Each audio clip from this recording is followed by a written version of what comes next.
Assalamualaikum warahmatullahi wabarakatuh. Halo semua, perkenalkan nama aku Amira Zara Zafira dari kelas 1210. Nah, hari ini aku akan menjelaskan salah satu subtema yang ada di materi transformasi geometri, yaitu rotasi atau perputaran. Nah, sebelum kita masuk ke rumus dan contoh soalnya, kita harus tahu dulu apa itu rotasi atau perputaran. Nah, jadi rotasi adalah transformasi yang memutar setiap titik pada suatu bidang dengan arah putaran dan sudut tertentu terhadap sudut pusat. Nah, dari pengertian tersebut bisa kita ambil 3 kesimpulan bahwa ada hal-hal yang harus diperhatikan. Nah, hal pertama yang harus kita perhatikan yaitu arah putaran. Nah, arah putaran di rotasi ini dibagi menjadi 2, yaitu ada searah dan berlawanan arah. Jika searah, itu nanti nilai sudutnya menjadi negatif. Sedangkan kalau misalnya berlawanan arah, nanti nilai sudutnya menjadi positif. Nah, hal yang harus diperhatikan kedua, yaitu sudut. Nah, di rotasi, sudut itu ada negatif dan positif. Nah, khusus untuk cos ini dia termasuk salah satu sudut spesial. Jadi apabila nanti diketahui cosnya misalnya negatif, dia hasilnya akan tetap positif. Nah, hal yang ketiga yang harus kita perhatikan yaitu pusatnya. Ini berhubungan dengan rumus yang kita pakai, yaitu apabila pusatnya 0,0, itu akan berbeda dengan rumus kalau kita diketahuinya pusatnya A, B. Oke, nah, yang pertama kita bahas di sini yaitu pada titik atau rotasi pada titik. Nah, seperti yang dijelaskan sebelumnya, rotasi pada titik ini dibagi menjadi 2 rumusnya, yaitu ada yang rumusnya menggunakan pusat 0,0 dan menggunakan A, B. Nah, kalau untuk rumus pusat 0,0 itu X aksen Y aksen sama dengan cos theta min sin theta cos theta X, Y. Nah, sedangkan kalau rumus pusat A, B, karena dia ada pusatnya, ada titik pusatnya A, B, berarti di bagian depan dan belakang kita kurang dengan A dan B. Rumusnya menjadi X aksen min A, Y aksen min B sama dengan cos theta min sin theta cos theta, ini masih sama rumusnya, dan X min A, Y min B. Oke, itu untuk pada titik. Nah, kalau pada persamaan garis atau kurva, yaitu rumusnya beda, dia harus di-inverse. Misalnya, X aksen Y aksen, cos 90 min 90, min sin 90, sin 90, cos 90, XY. Nah, berdasarkan dari yang diketahui tadi, kan didapat nih matriksnya itu 0, min 1, 1, 0. Nah, kita inverse. Dan dalam inverse itu diketahui ada adjoint dan determinan. Nah, di sini setelah kita inverse, formulanya itu menjadi berubah. Jadi XY, yang tadinya X aksen Y aksen jadi XY depannya. Terus sama dengan 1 per A dikali D min C dikali B dalam kurung D min B min C A X aksen Y aksen. Jadi X aksen Y aksennya jadi ke belakang. Nah, kalau kalian bingung A-nya itu yang mana, B-nya itu yang mana, C-nya itu yang mana, D-nya itu mana. Nah, untuk A itu ada di posisi ini, di atas yang 0 ini. 0 di atas kiri. Untuk B-nya itu ada di atas di kanan, yang min 1 ini. Sedangkan yang C-nya itu bawah kiri. 1 nih. Dan untuk D-nya itu ada di kanan bawah, yaitu 0. Oke, kita udah bahas rumusnya nih. Nah, kalian pasti bingung kan? Lalu sudutnya bisa tahu dari mana? Nah, di sini kita menggunakan trigonometri. Nah, trigonometri kan ada tabelnya. Nah, di sini aku nulis tabel dari 0 derajat sampai 270 derajat. Karena di sini kita hanya butuh sin dan cos, jadi aku nulisnya sin dan cos saja ya, guys. Nah, untuk Sin 90 derajat itu nilainya 0. Sin 30 derajat nilainya itu setengah. Sin 45 derajat itu nilai setengah akar 2. Sin 60 derajat itu nilainya setengah akar 3. Dan sin 90 derajat itu nilainya 1. Sin 180 derajat itu nilainya 0. Dan sin 270 derajat itu nilainya min 1. Nah, kita beralih ke cos nih. Untuk cos itu kebalikannya dari sin. Kalau kalian bisa perhatikan. Nah, cos 0 derajat itu 1. Cos 30 derajat itu setengah akar 3. Cos 45 derajat itu setengah akar 2. Cos 60 derajat itu setengah. Cos 90 derajat itu 0. Cos 180 derajat itu min 1. Dan untuk cos 270 derajat itu 0. Dia berbanding terbalik gitu loh guys, cara menghafalnya. Nah, lalu kalau misalnya sudutnya diketahui di luar dari tabel ini, gimana cara nyarinya? Nah, kita bisa nyari dengan koordinat kartesius yang ada kuadran-kuadrannya gitu. Nah, di sini ada 4 kuadran atau 4 bagian. Ada kuadran 1, kuadran 2, kuadran 3, dan kuadran 4. Untuk kuadran 1 itu 0 derajat sampai 90 derajat. Dan untuk sinnya dia bernilai positif dan cosnya juga bernilai positif. Nah, kita beralih ke kuadran kedua, yaitu dia di antara 90 derajat sampai 180 derajat. Dia sinnya nilainya positif, sedangkan cosnya negatif. Nah, untuk cara mencarinya, dia ada rumusnya, yaitu 180 derajat dikurang bla bla bla bla. Nanti bla bla blanya ini yang kita cari. Nah, di kuadran ketiga, yaitu di antara 180 derajat sampai 270 derajat. Untuk sinnya dia bernilai negatif dan cosnya juga sama bernilai negatif. Nah, rumusnya itu 180 derajat ditambah bla bla bla bla. Nanti bla bla blanya ini yang kita cari. Nah, terus yang kuadran keempat itu sinnya itu bernilai negatif, sedangkan cosnya itu bernilai positif. Nah, untuk rumusnya itu 360 derajat dikurang titik-titik ini yang seperti yang sudah dijelaskan sebelumnya, yaitu yang kita cari. Nah, langsung aja kita ke contohnya. Misalnya di soal itu diketahuinya cos 120 derajat, 120 derajat. Nah, 120 derajat ini kan nggak ada di tabel trigonometri ya. Nah, berarti kita harus cari dengan rumus ini, rumus si kuadran 1, 2, 3, atau 4. Nah, yang pertama kita harus lihat yaitu cos. Cos 120 derajat ini ada di kuadran berapa? Nah, ternyata dia ada di kuadran 2. Nah, di kuadran 2 cos itu bernilai negatif. Jadi kita tulis dulu min di sini. Nah, sedangkan di sini kan diketahui 120 derajat, nggak ada minnya. Jadi bisa kita tulis plus. Tanda plus di sini.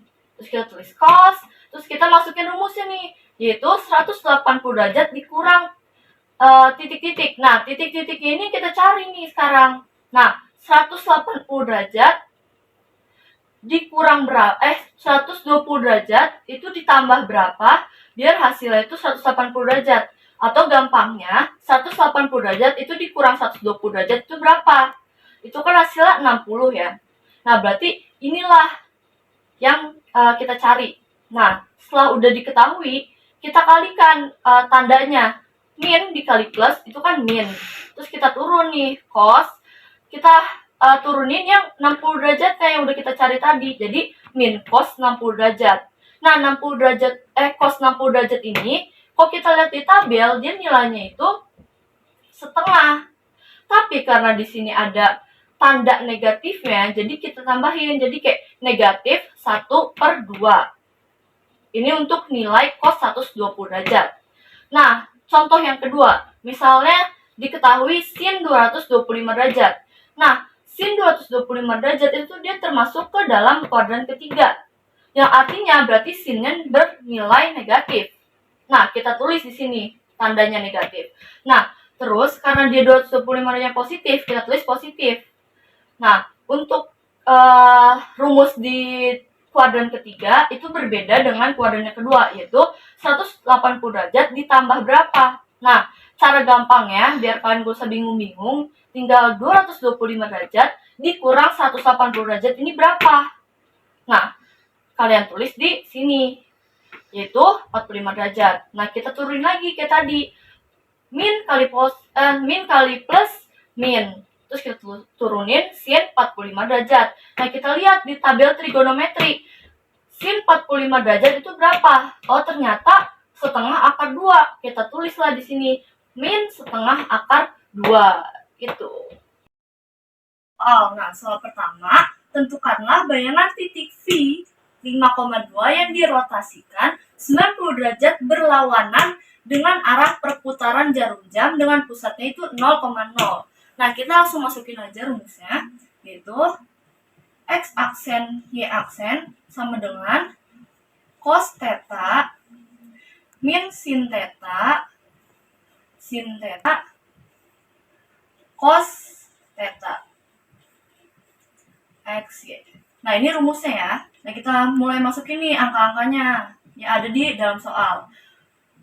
Cosnya ini cos 90 derajat. Sinnya itu sin 90 derajat. Sin 90 derajat. Cos 90 derajat. Kita masukin titik V-nya yaitu 5,2. Nah, udah, cos 90 itu kan dia 0 ya. Sin 90 itu 1, tapi kan dia ada min, jadi min 1. Sin 90 itu 1, cos 90 itu 0. Nah, habis itu kita kali matriks ya. Jadi 0 dikali 5 itu 0, jadi nggak usah ditulis. Min 1 dikali 2 itu min 2. 1 dikali 5 itu 5. 0 dikali 2 itu 0, jadi kita nggak usah tulis. Jadi hasilnya adalah V aksennya setelah dirotasikan itu min 2,5. Lanjut soal kedua itu tentukanlah bayangan titik A 3,5 yang dirotasikan 180 derajat berlawanan dengan arah perputaran jarum jam dengan pusatnya 2,1. Nah, karena pusatnya itu diketahuinya 2,1, jadi rumusnya itu beda.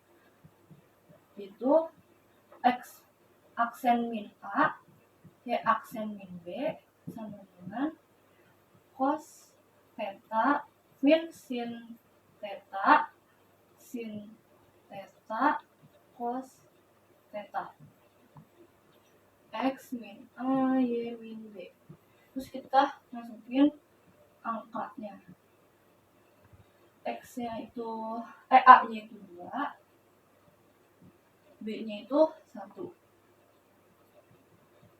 Di sini itu diketahui cos 180 derajat min sin 180 derajat sin 180 derajat cos 180 derajat. Kita masukin titiknya itu 3 sama 5, terus kita kurang dengan titik pusatnya itu 2 sama 1. Nah, ini kita tulis saja. Ini sama dengan cos 180 itu min 1. Nah, sin dari 180 itu 0. Sin 180 juga 0. Cos 180 itu min 1. Nah, 3 dikurang 2 itu 1. 5 dikurang 1 itu 4. Nah, kita masukin di situ min 1 dikali 1 itu min 1. 0 dikali 4 itu 0. Jadi kita nggak usah tulis. Nah, 0 dikali 1 itu 0. Jadi kita nggak usah tulis lagi. Min 1 dikali 4 itu min 4. Nah, terus kita tinggal keluarin jadi min 1. Terus jadi min 1. Kita pindah ruas. Min 2-nya jadi plus. Terus X aksennya itu jadi min 1 plus 2 itu 1. Dan Y-nya itu min 1 sama dengan min 4. Y aksen sama dengan min 4. Kita pindah ruas lagi jadi plus 1. Jadi Y aksennya sama dengan min 3. Jadi hasil akhirnya atau A aksennya itu 1, min 3. Ada sebuah persamaan 2x min 3y plus 3 sama dengan 0 berotasi sebesar 90 derajat berlawanan jarum jam pada pusat 0,0. Tentukan persamaan barunya. Ini kita kerjakan yang tadi, yaitu cos theta min sin theta cos theta x, y. Ini kita masukin cosnya yaitu 90 derajat min sin 90 derajat sin 90 derajat cos 90 derajat. Karena nggak diketahui, jadi kita tulis aja xy. Xy, x cos 90 itu kan 0, sin 90 itu kan 1, tapi kan ada min, kita tulis min, ini 1, 0, xy. Nah, setelah kayak gini, kita inverse. Kita ubah formulanya, jadi xy sama dengan 1 per A dikali D min C dikali B, D min B min C A. Terus ini jadi X aksen, Y aksen. 1 A-nya itu 0 dikali D-nya itu 0 min C-nya itu 1 dikali B-nya itu min 1 dikali min 1. D-nya itu 0, B-nya itu min 1. Karena di sini dia min B, jadi min kali min plus, jadi 1. C-nya itu 1, karena ada min jadi min 1. A-nya itu 0. X aksen, Y aksen. XY sama dengan 1 per 1 dikali min 1 itu kan min 1. Terus 0 dikurang min 1 itu 1. 0 dikali X aksen itu 0. 1 dikali Y aksen itu Y aksen. Min 1 dikali X aksen itu X min X aksen. Nah, 0 dikali Y aksen itu 0, jadi nggak usah ditulis. Nah, sehingga didapat X sama dengan 1 per 1 dikali Y aksen. 1 per 1 dikali Y aksen itu Y aksen. Terus Y sama dengan 1 per 1 dikali min X aksen. 1 per 1 dikali min X aksen itu min X aksen. Nah, kalau udah ketemu X sama Y-nya, terus kita masukkan ke persamaan awal. Masukkan ke persamaan awal. Itu 2X min 3Y plus 3 sama dengan 0. 2X-nya itu jadi Y aksen, min 3, Y-nya itu jadi X aksen, min X aksen plus 3 sama dengan 0. Jadi 2Y aksen, karena dia min, terus di sini min, jadi plus 3X aksen plus 3 sama dengan 0. Atau bisa kita tulis 2Y plus 3X plus 3 sama dengan 0. Nah, ini hasil akhirnya. Jadi, sekian penjelasan materi rotasi dari saya. Apabila ada kekurangan atau kesalahan, mohon dimaafkan. Wassalamualaikum warahmatullahi wabarakatuh.